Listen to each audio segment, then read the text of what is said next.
thing I always wanted to do was build my own plane, so this was a great way to learn about it.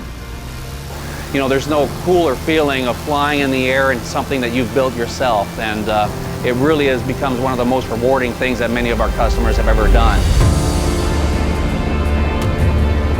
I grew up in this business. My dad, Chris, started doing this in the 70s, and so as a kid I grew up around airplanes, and of course I loved airplanes. But what we do here is manufacture kits for these airplanes, and a kit is really, it's like a big model, it's like a big erector set.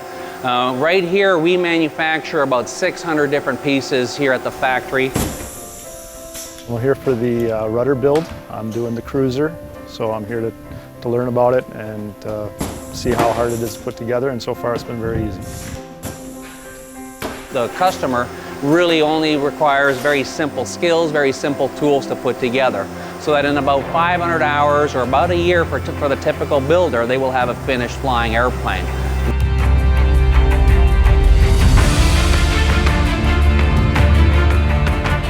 These airplanes are a true joy to fly.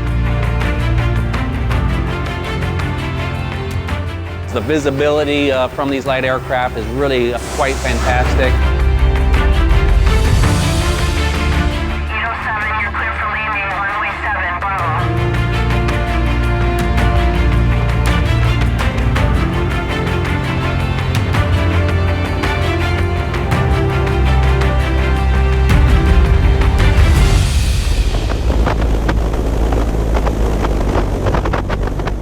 Pretty amazing feeling that you can actually build something that you can fly in.